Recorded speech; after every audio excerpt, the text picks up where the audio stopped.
歡迎大家嚟到睇我第2個酒店開箱片啊！今次帶大家嚟越南會安，因為今次我同屋企人嚟啦，主要分開咗2間酒店住，咁我就 book 咗一間比較大啲啦嘅酒店，咁佢嘅色通就係淺藍、淺綠色同埋白色，仲有木系嘅酒店嘅。咁而家入嚟大堂呢，睇到佢嗰個氛圍咧都已經好靚㗎啦，好有越南嘅色彩咁樣嘅，咁亦都有啲燈籠啦。咁呢個亦都係會安嘅一個好出名嘅傳統或者係一啲代表性嘅嘢啦。咁入到嚟咧，見到洗手間啦，都係好靚嘅個設計。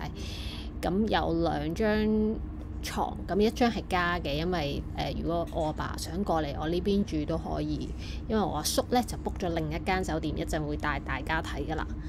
咁見到呢個露台咧，其實都好寬闊嘅，不過咧當日就好大風，所以基本上都唔會走出露台噶啦。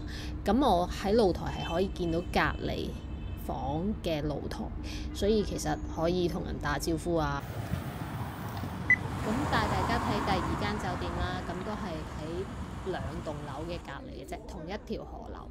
咁佢嘅裝飾都係有好多燈籠咁樣啦。咁呢間酒店就大約150蚊1晚嘅。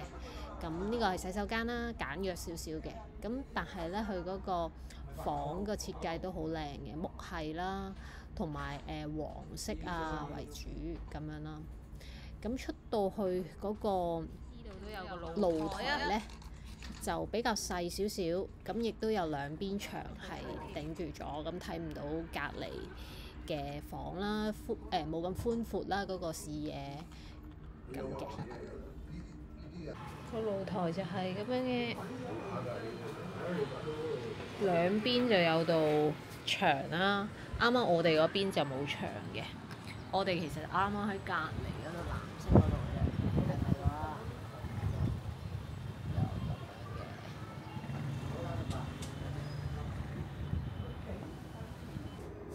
酒店嘅 lift 係好似印度咁樣。咁做翻2個比較啦，咁價值400蚊1晚嘅酒店咧係相對啲大啲啦，同埋佢會比較光猛啲。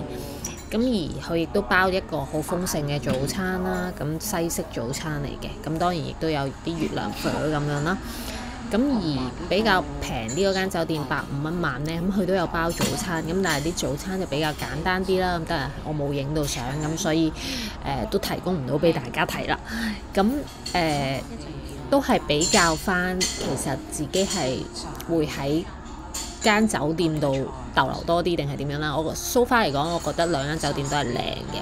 咁如果下次俾我揀呢，我會揀間性價比高少少嘅啦，即係可能平啲，但係佢住得都唔錯嘅一間酒店嘅。